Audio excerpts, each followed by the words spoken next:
Cuando empezamos a emprender un negocio, nos vienen muchas preguntas, como por ejemplo, ¿valdrá la pena emprender? ¿Por qué da miedo ese camino? ¿Tendrá un costo emocional? Para profundizar más este tema, he invitado a la psicóloga Patricia Pasos, que me ayudó muchísimo en mi camino como emprendedor. Así que quédate a ver este video.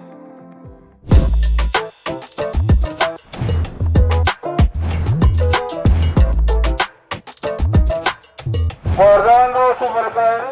Patricia, muchas gracias por tu tiempo. Nos gustaría que nos digas a la comunidad quién eres, a qué te dedicas y cuántos años de experiencia tienes. Ok, Miguel, muchísimas gracias por la invitación. En principio, soy Patricia Pasos, tengo más de 23 años de experiencia en la carrera, soy psicóloga clínica y organizacional. A la vez también soy docente universitaria y me dedico a hacer consultorías en gestión del cambio. Patricia, me acuerdo que cuando te conocí tenía 23 años. Te conocí mediante Zoom. Así es. El motivo por el cual estuve en esa sesión fue por una sesión terapéutica. Así es. Bueno, fue debido a que tenía problemas en mi emprendimiento y estos problemas hubo una repercusión en mí que comenzó a caerme el cabello, ¿no? Entonces en ese momento no sabía cómo iniciar y es por el cual te cuento esta anécdota más o menos. Ok. Porque ahí viene mi primera pregunta, ¿no? ¿Hay un costo emocional en emprender? Definitivamente que lo hay. Está muy relacionada la salud emocional con el emprendimiento.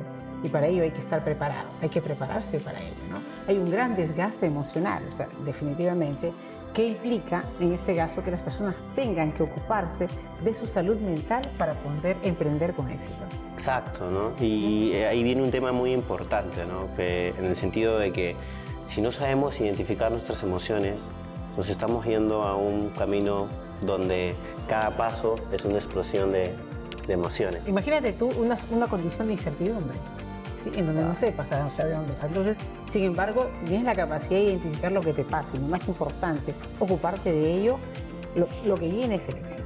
¿Hay una edad máxima para ir a terapia? No, definitivamente no. No hay una edad máxima de ir a terapia. Cuando tú decidas, tengo personas que son mis pacientes de la tercera edad que están en terapia. No sé si habrás escuchado esta frase que dicen, ¿no? Si de joven no cambió, de viejo va a ser peor. Ya, no se trata de que no cambie, se trata de que definitivamente la personalidad no va a cambiar, Miguel. Lo que va a cambiar es que tengas la capacidad de poder adaptarte a situaciones que te permitan salir airoso. Recuerda que nosotros estamos en constante desafío. ¿Y es recurrente tener pacientes que llegan a ti gracias a los problemas del emprendimiento? Sí, definitivamente. Recuerda que hay un coste, ¿sí? Emocional altísimo. Por lo tanto, tú para emprender debes estar preparado, no solamente desde el punto de vista económico, sino también desde el punto de vista emocional. Entonces, ¿qué implica? Sentirte bien, estar adaptado, adecuarte, poder enfrentar situaciones de estrés, poder enfrentar situaciones y desafíos, ¿no? Recuerda que para muchas personas emprender pasa desde que soy dependiente a ser independiente. Y todo este proceso implica ansiedad, estrés, depresión, temores, miedos, etc. Entonces, es muy importante que estés preparado para emprender y que te permita superar cada uno de los desafíos a los que tú vas a, de repente, poder manejarlos, ¿no? Sí, y es importante, ¿no? Te suelto un dato para que más o menos puedas estar informada también, ¿no? Según el Ministerio de Producción, indican que de 10 peruanos, pues 2 son emprendedores, ¿no? Entonces imagínate cuántas personas en el día a día vemos que si no tienen un buen control de sus emociones, ¿no?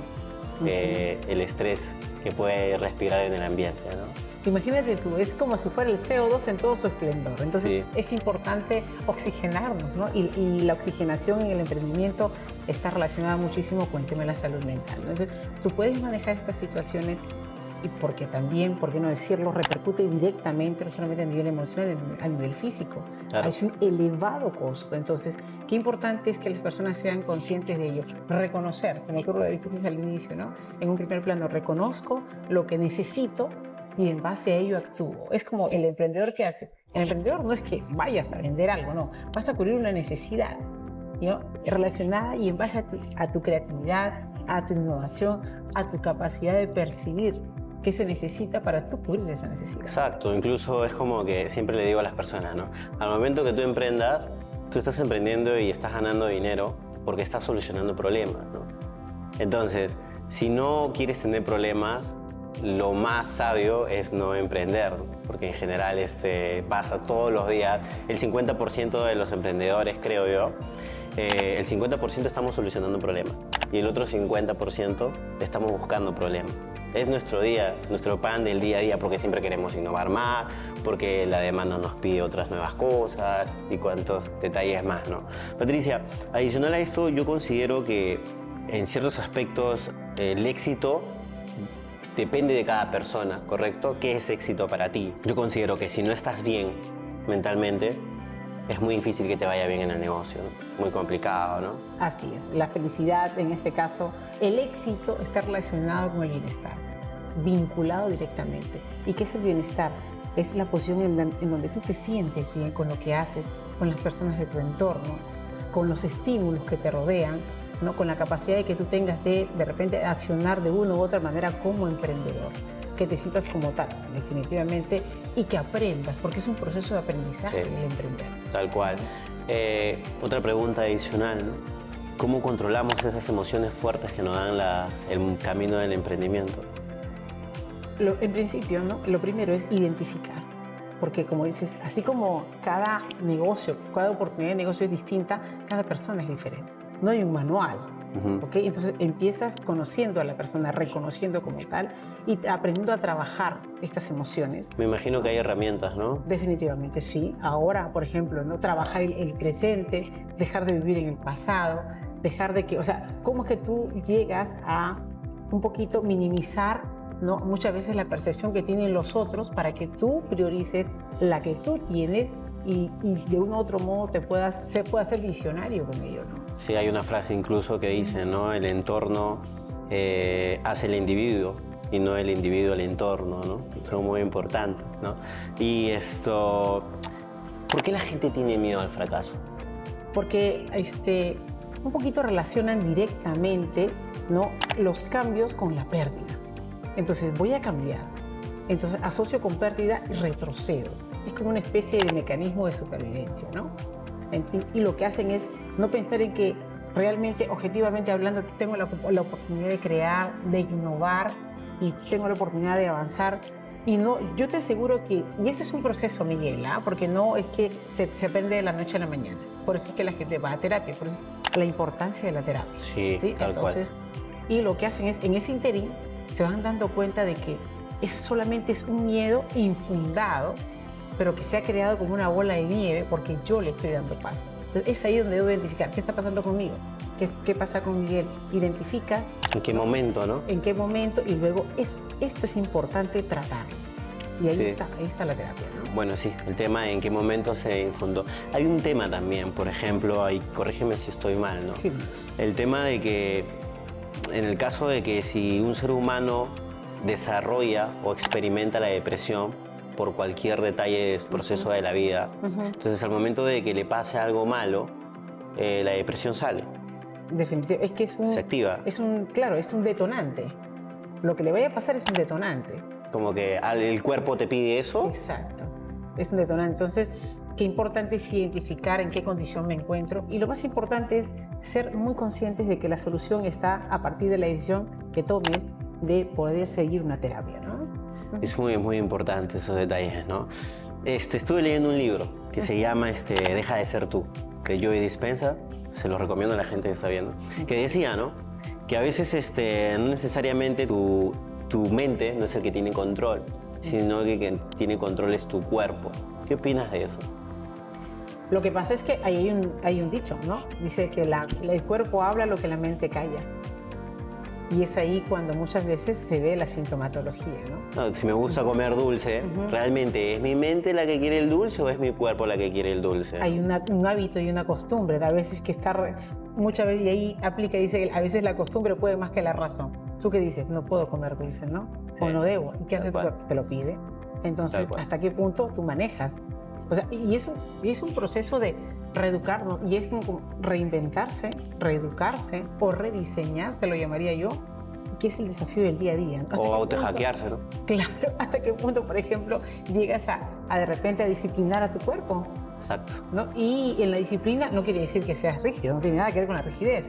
La disciplina está relacionada con superar los desafíos a partir de que en el camino tú disfrutes de cómo va el proceso de cambio. Tal cual. Y sobre todo también entender que no es un proceso corto, ¿no? Así es. Es un proceso largo. Cada uno. Y es individual. Y es individual. No te olvides, jamás. Jamás se olviden que es un proceso individual. Patricia, ¿qué es la inteligencia emocional? Es el estado, ¿no?, en el cual tú tienes la capacidad de poder manejar tus emociones. Primero las identificas. Si estoy enojado, estoy en condiciones de hablar con alguien, no, prefiero manejarlo. Entonces, si estoy alegre, ok, listo, comparto mi alegría.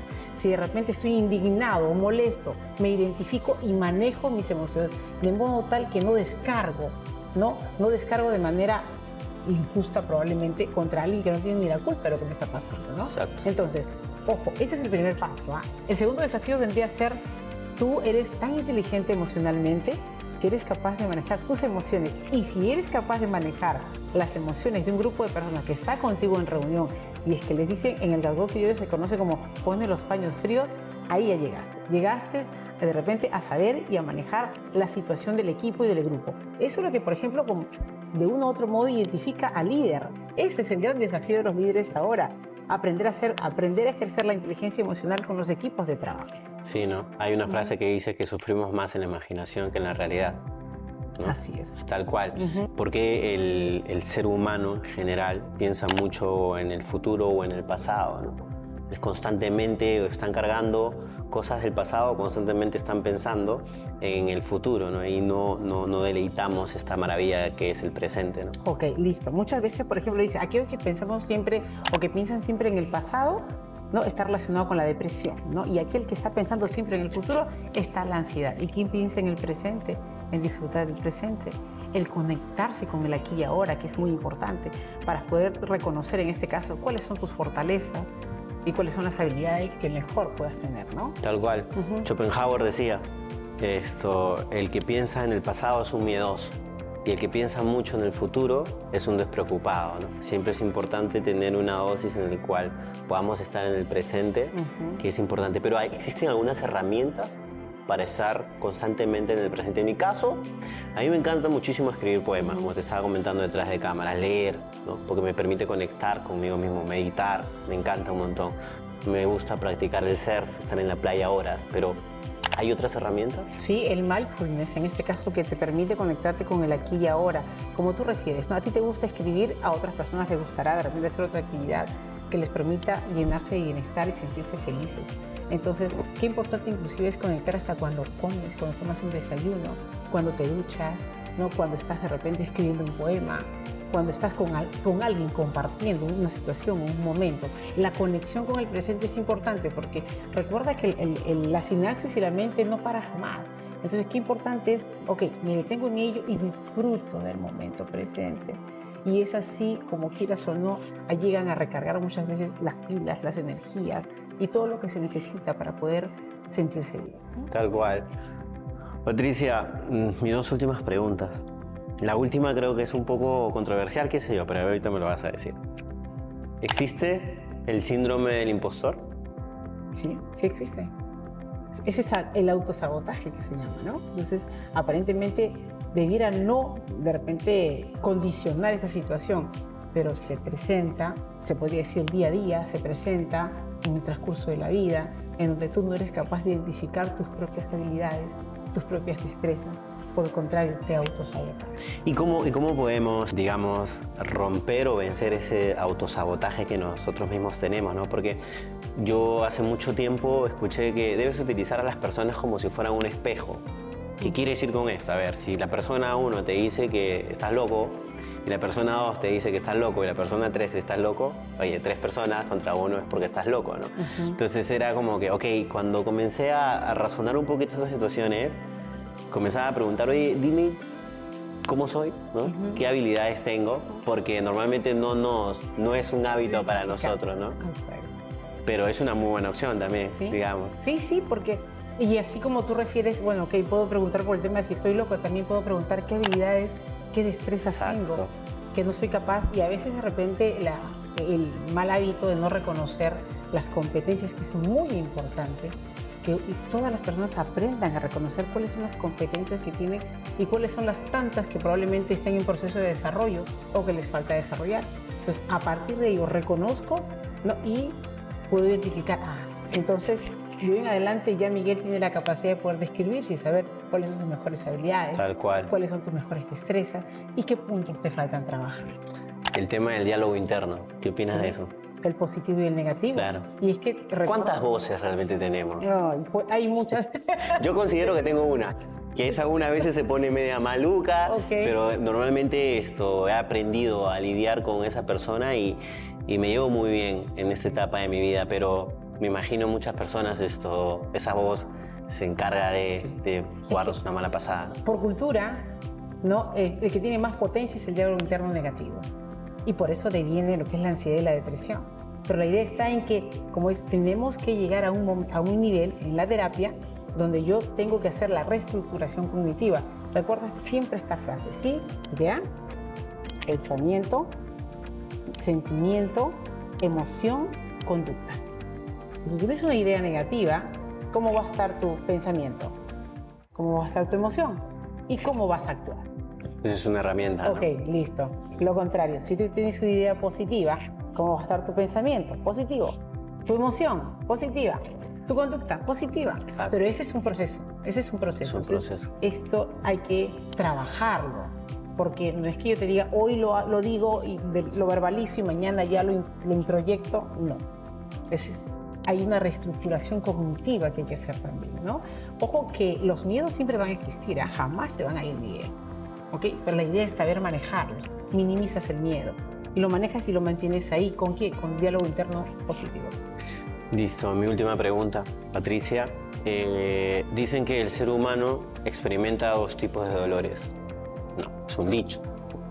El físico, me golpean, siento el dolor. Y el mental.